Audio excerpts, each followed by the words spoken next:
O que define a linha tênue entre um jogo de criança e a porta de entrada para o inferno? Algo macabro espreita nas sombras digitais dos nossos consoles, esperando o jogador curioso, o desavisado. Esta é a história de um CD-ROM, uma lenda urbana, um pacto feito com uma entidade que se veste com a inocência do ouriço mais rápido do mundo, um pesadelo pixelizado que, dizem, nunca foi apenas um jogo. Preparem-se para conhecer a verdade sobre o Sonic.exe, o jogo amaldiçoado que tirou a alma de quem ousou apertar Start. Antes de começarmos, já aproveita para se inscrever no canal e deixar o seu like. Isso me ajuda a continuar trazendo essas histórias reais, sombrias, assustadoras e muitas vezes baseadas em lendas que circulam pelas profundezas da internet. Aqui no Assustador, o medo é sempre o convidado principal. O dia se desenrolava com a monotonia familiar da rotina de Tom, um garoto com a mente imersa nos mundos coloridos velozes dos clássicos da Sega. A trilha sonora de Green Hill Zone ainda ecoava em sua cabeça quando a interrupção ocorreu. Não foi um alarme, mas o som seco da caixa de correio sendo fechada lá fora, um ruído que, em retrospectiva, parecia um martelo batendo o primeiro prego no seu caixão. O carteiro havia deixado um pacote. Estranhamente, era endereçado com a caligrafia de Kylie, um amigo com quem Tom não falava há quase 2 semanas, um silêncio que agora se revelava sinistro. O pacote era uma caixa marrom, sem identificação clara, fria ao toque de uma forma incomum, quase como se tivesse sido deixada na neve. Dentro, havia apenas 2 itens, um CD-ROM, riscado com a ponta de uma faca com o nome amador Sonic.exe, e uma carta dobrada de forma apressada. A curiosidade, esse traiçoeiro motor humano, dominou Tom. Ele ignorou o pressentimento que fazia sua nuca arrepiar e rasgou o envelope. A carta de Kylie não era uma saudação, era um lamento, uma confissão de terror gravada em papel tremido. Ele suplicava, linha após linha, que Tom se livrasse daquilo, de qualquer maneira. Tom, eu não posso mais ficar com isso, Kylie escrevera, as palavras parecendo ter sido vomitadas na pressa. Eu precisava me livrar disso de alguma forma antes que fosse tarde demais. Eu não consigo fazer isso. Ele está atrás de mim. A frase continuava com uma ameaça gelada, o aviso de um homem que havia vislumbrado inferno. Se você não destruir este CD, ele irá atrás de você também. A urgência aumentava, quase gritada no papel. Destrua o disco, mas faça isso rápido, ou ele irá pegar você. E não jogue este jogo, porque é isso que ele quer. Destrua, por favor.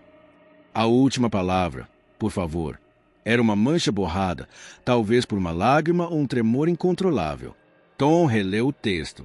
Seu jovem cérebro lutava para conciliar a familiaridade do remetente com a natureza absoluta do aviso.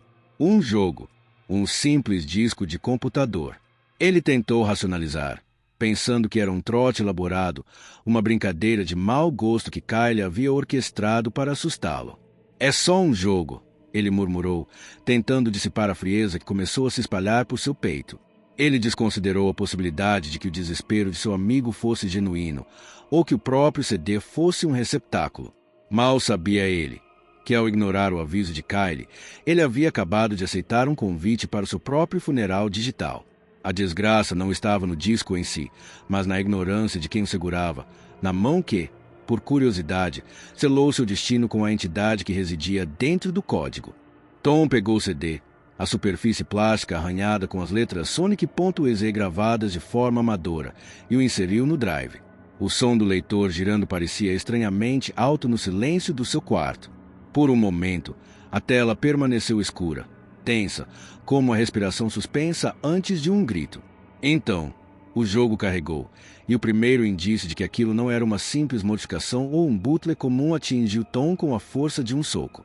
A familiar tela de abertura do Sonic, aquela imagem nostálgica de alegria pixelizada, estava em frangalhos. Não era um bug aleatório, era uma profanação.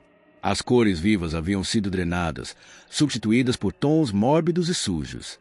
A tela parecia estar distorcida, tremendo levemente, como se o próprio software estivesse em agonia, lutando para manter sua forma. O céu, que deveria ser de um azul inocente e vibrante, era agora um crepúsculo perpétuo, pútrido, de um cinza profundo e doentio. Pior ainda, a água, elemento clássico dos primeiros cenários, fluía em um tom de vermelho espesso e escuro, um escarlate que não podia ser outra coisa senão sangue diluído, refletindo o horror de um universo corrompido. Mas o detalhe que fez o coração de Tom dar um salto doloroso foi a blasfêmia incrustada na parte inferior da tela. A marca de registro da SEGA, símbolo da sua infância, estava alterada. O ano de 1991 havia sumido, substituído por uma inscrição fria, em uma fonte macabra que parecia ter sido escrita com a ponta de um osso. SEGA 666. Um número infame, um código de maldição, agora estampando a capa de seu herói favorito. O aviso de Kyle ressoou na sua cabeça, mas ele ainda tentava se convencer de que era tudo parte de um terror planejado por um hacker sádico. E então, a figura do ouriço apareceu. Não era o Sonic que ele conhecia. Não havia sorriso amigável, não havia faísca de aventura. Havia apenas uma figura sombria, um arremedo macabro do herói. A cor dos seus olhos havia sumido completamente. Eram agora poços negros e abissais, vazios de vida, mas carregados de uma presença perversa. No centro dessas cavidades vazias, duas pupilas de um vermelho doentio brilhavam com uma inteligência fria, uma malícia ativa que parecia fixar Tom, não o personagem na tela. E o pior, um líquido escuro e espesso, inconfundivelmente sangue, escorria em duas trilhas lentas e viscosas daquelas órbitas mortas. O ouriço sorria.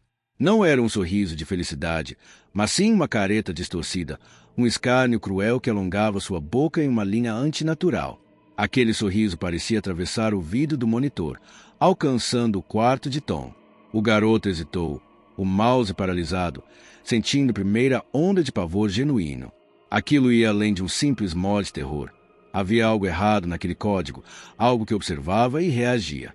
Tom estava a um clique de distância de desligar, de obedecer ao aviso desesperado de seu amigo.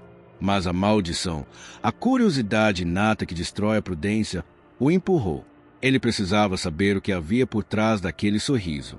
Ele precisava apertar Start. Ao apertar Start, a tela piscou, e em vez do jogo começar, surgiu um menu de seleção de arquivos. 3 save files estavam visíveis, cada um mostrando o rosto de um dos amigos de Sonic, Tails, Knuckles e Robotnik. Era uma configuração estranha para um jogo do Sonic, mas a mente perturbada de Tom, ainda lutando entre a curiosidade e o medo, o levou a escolher o mais inocente de todos, Tails, a raposa de duas caudas. A fase começou com o nome Rio Action piscando, mas a familiaridade parou por aí. O cenário era o clássico, mas estava impregnado de uma quietude mortal. Tails estava lá, mas algo estava terrivelmente errado. Não havia inimigos, não havia anéis, não havia nada. A raposa amarela corria, mas a fase parecia se estender infinitamente em linha reta, uma esteira de tédio e antecipação. O silêncio era interrompido apenas por uma trilha sonora que era uma distorção perversa da melodia original do jogo, tocada lentamente de trás para frente, como um cântico fúnebre arrastado, sussurrando promessas de horror. Tom sentiu o tempo se arrastar. Após longos 5 minutos de corrida agonizante e vazia, a corrupção do jogo começou a se manifestar no cenário. Primeiro, surgiram os corpos. Não eram inimigos robóticos, mas sim os pequenos animais inofensivos que Tails e Sonic costumavam salvar no final de cada zona. Coelhos, passarinhos, porquinhos, todos jogados ao chão, imóveis, sem vida. A sprite dos bichinhos era perturbadoramente realista para a estética do Mega Drive. Logo, as manchas se intensificaram. O solo verde do cenário começou a ser substituído por poças de um líquido carmesim, espesso e pulsante. O chão se tornava cada vez mais ensanguentado, e o ar digital do jogo parecia se tornar rarefeito e sufocante. Tom sentia um calafrio físico, como se o cheiro metálico de sangue estivesse de alguma forma se manifestando em seu quarto. A fase, então, chegou ao seu ápice macabro. Tails parou, e à sua frente, de costas, estava Sonic. Seus pelos azuis eram visíveis, mas a posição do corpo era estranhamente rígida. Tails, como se estivesse sob o controle do jogador, aproximou-se cautelosamente. No momento em que a raposa estendeu a mão para tocar o ombro de seu amigo, Sonic girou em uma cutscene aterradora. Não era mais o Sonic dos olhos negros e vermelhos. Era algo pior. Sua face estava agora inundada de sangue, seus olhos fixos e gélidos. A raposa congelou. Tails não piscava, e sua expressão pixelizada era de puro, indecente terror. A tela piscou. Uma explosão de estática e escuridão, e o grito estridente de Tails, digital e distorcido, invadiu os fones de Tom. No meio da escuridão, uma frase em texto branco, frio e inquestionável, surgiu. Olá, quer brincar comigo? A mensagem era clara. Tom havia falhado. Ele havia entregado a alma de Tails para o predador que vivia no CD. O jogo retornou ao menu de seleção, mas o horror continuava. O save file de Tails não era mais uma imagem inocente. Agora, a raposa tinha a mesma expressão de seu algoz, olhos negros e vazios, escorrendo um filete vermelho, com um sorriso distorcido forçado no rosto. Sua imagem estava corrompida, uma lembrança sangrenta do que o espera. Tom percebeu que aquele era um jogo de caça, e ele era o próximo em uma fila de vítimas marcadas. O pânico era agora uma realidade física para Tom, um peso opressor no peito. Ele tentou, desesperadamente, clicar no save file de Tails, na esperança de reverter a morte ou libertar a alma aprisionada de seu amigo, mas o arquivo corrompido estava irrecuperável. Restava-lhe apenas um caminho antes de encarar o último personagem, Knuckles, o Equidna. Com um tremor nas mãos, Tom escolheu o guardião da Esmeralda Mestra, esperando que a força e a determinação do personagem pudessem resistir à entidade que habitava o código. Mal sabia Tom que ele estava apenas prolongando a agonia. A próxima fase tinha um nome que era um ultimato frio, escrito em letras que pareciam ossos, e o Kent-Han, você não pode correr. O cenário era diferente de qualquer fase normal de Sonic. Não havia terreno sólido ou lobos, apenas nuvens de um vermelho sangue que dançavam sob um céu igualmente escarlate, em um looping monótono e perturbador. Uma versão distorcida e lenta da música tema de Gigas, o vilão de Airbound, começou a tocar, uma melodia de puro terror cósmico que preenchia o ar com dread. Knuckles começou a correr, mas a corrida logo se tornou uma marcha fúnebre. O solo, inicialmente sólido, rapidamente se tornou encharcado, vermelho, viscoso. O chão estava saturado de um líquido espesso, sangue puro. A cada passo do Equidna, o som dos seus sapatos esmagando a poça de sangue ressoava, amplificado, nos alto-falantes. E então, o ouriço apareceu. Ele não saltou ou correu. Ele simplesmente surgiu, emergindo de uma névoa escura e opaca que materializou-se no centro da tela. A entidade em forma de Sonic era um demônio digital, um predador observando sua presa. Knuckles, o lutador corajoso, reagiu instintivamente. Tom tentou fazê-lo atacar o ouriço maligno, mas a entidade era invencível. Ele desaparecia e reaparecia, zombando dos esforços de Knuckles com aquela risada sinistra e aguda que ecoava como cacos de vidro. Era um jogo de gato e rato, onde o gato brincava com a vítima antes de matá-la. A frustração de Knuckles era palpável. Após inúmeras tentativas de atacar ou fugir, o personagem parou. Ele começou a balançar a cabeça lentamente, um gesto humano de exaustão e rendição. Knuckles estava física e mentalmente quebrado, seu espírito dominado pela presença demoníaca. Não havia mais luta. A criatura Sonic, vitoriosa, avançou sobre o Equidna desamparado e a tela piscou para o preto uma última vez, seguida por um grito de Knuckles que era a própria personificação do desespero. No silêncio que se seguiu, a frase de triunfo do demônio surgiu, preenchendo o vazio com horror metafísico, um reconhecimento da sua natureza colecionadora de almas. Tantas almas para brincar, tão pouco tempo. Não concorda. Tom percebeu a terrível verdade. Ele não estava controlando um jogo. Ele estava alimentando um monstro. Ele havia entregado Tails, e agora Knuckles. Aquela entidade usava o disfarce inocente de Sonic para caçar e aprisionar almas, e Tom era o intermediário, o responsável por levar suas vítimas ao matadouro. O jogo não oferecia vitória, apenas a eterna servidão, e o medo paralisante começou a substituir a curiosidade. O demônio estava falando com ele. Tom desligou o computador, não com o botão chatidão, mas desconectando o cabo de energia com um puxão violento, como se tentasse arrancar a raiz daquele mal de seu quarto. A mente, contudo, permanecia ligada, fervendo com as imagens sangrentas e os gritos finais de Knuckles. Ele precisava de um refúgio, precisava de escuridão e silêncio para processar a invasão, e tentou, em vão, buscar consolo no sono. O descanso nunca veio. Assim que fechou os olhos, o pesadelo o agarrou. Não era um sonho, mas uma continuação do jogo, com gráficos mais perturbadores e reais. Tom se viu em um vazio, em um local sem forma, sem luz, apenas uma escuridão infinita e sufocante. O silêncio era dilacerado por sons angustiantes, gritos abafados, choros guturais, ruídos de agonia que pareciam vir de todas as direções. Logo, as vozes se tornaram inteligíveis, e eram as vozes de Tails e Knuckles. Eles clamavam por Tom, não mais como os Sprites, mas como ecos de almas perdidas. Por que você nos deu a ele, Tom? Tails gritava, sua voz outrora alegre agora um gemido fino e desesperado. Por que nos deixou jogar o jogo dele? Knuckles, com um rugido de dor, implorava, fuja, Tom, você ainda pode fugir, antes que ele te pegue. Eles estavam presos, e Tom era, na visão deles, o traidor que os havia condenado. A acusação era mais dolorosa que qualquer ameaça. Quando os gritos histéricos finalmente cessaram, deixando um vácuo úmido no espaço do pesadelo, o silêncio foi preenchido por algo infinitamente pior. Uma voz. Não era a voz distorcida e digital dos alto-falantes, era profunda, gutural, melíflua e fria, vinda diretamente do centro da escuridão. O próprio Sonic.exe estava falando com ele, invadindo seu subconsciente. Você é muito divertido de se brincar, garoto, a voz sussurrou, carregada de escárnio, de uma satisfação macabra. Tom sentiu o hálito frio da entidade em sua nuca, mesmo no sonho. Assim como seu amigo Kyle. Ele não durou tanto, mas você é mais resistente. A voz riu, um som seco e crepitante, antes de continuar com uma promessa gélida. Não vai demorar muito até que você se una a ele e a todos os meus outros amigos. Neste instante, a escuridão se materializou. A silhueta do ouriço demoníaco surgiu, os olhos vermelhos e fixos brilhando na neblina do sonho.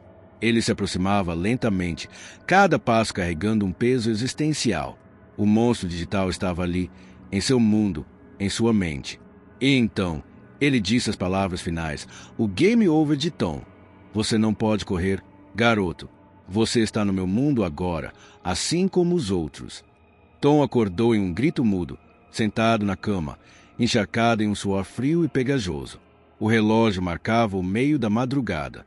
Ele olhou em volta, o quarto parecendo pequeno e vulnerável. Ele percebeu, com um pavor lancinante, que aquele jogo não estava mais contido nos limites do monitor. A entidade havia feito a ponte, invadira sua mente, roubara seu sono, e agora, talvez, estivesse espetando nas sombras reais do seu quarto. Ele tinha de acabar com isso. Definitivamente, impulsionado por uma mistura tóxica de terror e teimosia, Tom retornou ao computador. Ele precisava de um fim. Precisava arrancar o mal pela raiz, mesmo que isso significasse encarar o último ato da tragédia. Restava apenas uma opção no menu de Save Files, Dr. Robotnik. O inimigo jurado de Sonic era agora a última esperança de Tom, o último sacrifício para o demônio digital. A fase não tinha nome, era marcada apenas por 3 pontos suspensivos. Um vácuo de identidade que era, por si só, aterrorizante. O cenário começou. Robotnik, o gênio do mal, que havia construído exércitos robóticos, era agora um personagem indefeso, descendo uma escada. A ambientação era um pesadelo arquitetônico. A tela ficava progressivamente mais escura a cada degrau, tingida por filtros vermelhos e marrons, transformando a fase em um poço mórbido de decadência e desespero. Tom podia sentir o peso da atmosfera, o ar pesado de um lugar onde a esperança estava morta. E então, ele apareceu. Sonic surgiu da escuridão, mas esta aparição foi diferente de todas as outras. A imagem não era mais um pixel art modificado. Parecia ter recebido uma atualização gráfica demoníaca.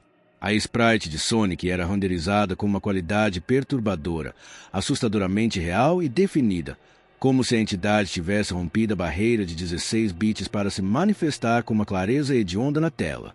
O corpo parecia pulsar com uma energia maligna, e a figura dava a Tom a impressão aterradora de que não era mais um personagem, mas algo realmente preso dentro do monitor, olhando para fora, para o jogador. O rosto do monstro era o ápice da profanação. Estava distorcido, deformado em uma careta permanente de triunfo maligno. Sua boca se abriu em um sorriso hediondo e hipnotizante, expondo dentes pontiagudos e arrepiantes que eram antinaturalmente longos e sujos. Havia manchas de sangue fresco e coagulado por toda a sua face e pelo. Os olhos, negros e injetados de vermelho, fixaram-se diretamente em Tom, não no sprite de Robotnik. Era um contato visual digital que atravessava o vidro do monitor, penetrando a alma do garoto. Segundos se arrastaram como horas enquanto Sonic.exe o encarava, avaliando, saboreando seu medo.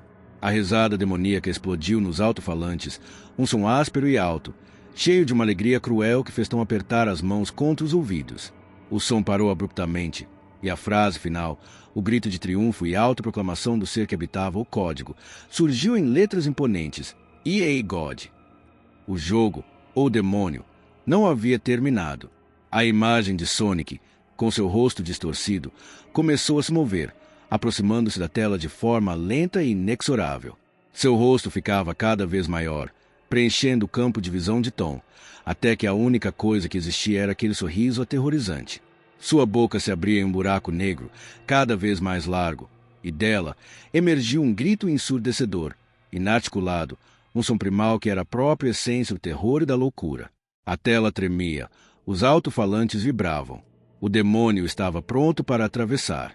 O grito digital cessou abruptamente. A tela, agora uma escuridão total, piscou para exibir a frase final, o soco derradeiro na psique de Tom. Em letras brancas e frias, a pergunta que selava seu destino: Ed for Round 2. Pronto para o segundo round. Aquele não era mais um jogo. Era uma perseguição, um convite direto e pessoal. A entidade sabia seu nome, tinha invadido seus sonhos e agora o estava desafiando. O pavor tomou conta de Tom. Em um lampejo de desespero animal, ele correu para a parte de trás do seu PC, suas mãos procurando cegamente pelo cabo de energia. Ele o agarrou com uma força insana e o puxou com um solavanco violento, cortando a corrente elétrica e mergulhando o computador em um silêncio absoluto. Era uma fuga primitiva, uma tentativa desesperada de negar a realidade que CD-ROM havia trazido à sua vida. Tom cambaleou para trás, ofegante, sentindo o alívio frágil e momentâneo do perigo imediato ter sido evitado.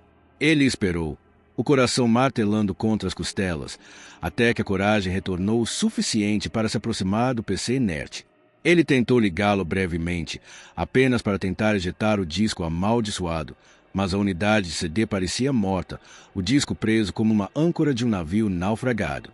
Foi nesse instante de silêncio tenso, onde o único som era o da sua própria respiração irregular, que o silêncio foi rompido. Não veio do monitor, não veio dos alto-falantes. Veio de trás dele, de dentro do quarto, uma voz seca, rouca, carregada de uma satisfação predadora, cortou o ar como um fio de navalha. Tente manter isso interessante para mim, Tom. O garoto congelou, o sangue escoando de seu rosto. Ele se virou lentamente, o terror paralisando cada músculo. No centro de sua cama, onde momentos antes havia apenas um travesseiro e um cobertor, estava o seu boneco de pelúcia do Sonic, um presente que ele guardava desde a infância. Mas o boneco estava virado para ele, e não era um brinquedo inofensivo. Exatamente como a sprite deformada no jogo, o boneco estava sangrando. Gotas de um líquido vermelho escuro e viscoso escorriam de seus olhos de feltro, e a costura da sua boca parecia ter sido puxada para um sorriso diabólico e antinatural. O boneco encarava com um olhar fixo e frio, uma versão tridimensional da entidade que o perseguia. O mal havia rompido completamente a barreira digital. A história de Tom, o último registro de sua sanidade, termina abruptamente aqui. As capturas de tela e os relatos de sua experiência foram postados em um fórum online dedicado a lendas urbanas de jogos, mas o garoto nunca mais logou. Ele desapareceu. Seu destino, seu paradeiro e o que aconteceu depois que aquele olhar gelado do boneco de pelúcia se fixou em sua alma. Tudo se perdeu no vácuo do ciberespaço. Resta-nos apenas esta creepypasta, este relato sombrio e incompleto, como um aviso final. O Sonic.exe não é apenas um jogo para se terminar, é um pesadelo que se joga com você. E uma vez que você aperta Start, a entidade assume o controle. Muitos tentaram replicar o Sonic.exe, mas será que eles replicaram apenas o código, ou o demônio que vive nele? Pense bem antes de procurar este arquivo, antes de clicar em Download, pois o jogo amaldiçoado está esperando. Ele sabe o seu nome e ele está ansioso para adicionar mais uma alma à sua coleção. Você realmente acha que consegue correr? Se você gostou dessa história, se inscreve no canal O Assustador e deixa o like. Isso me ajuda a continuar trazendo mais relatos sombrios, reais e assustadores como esse.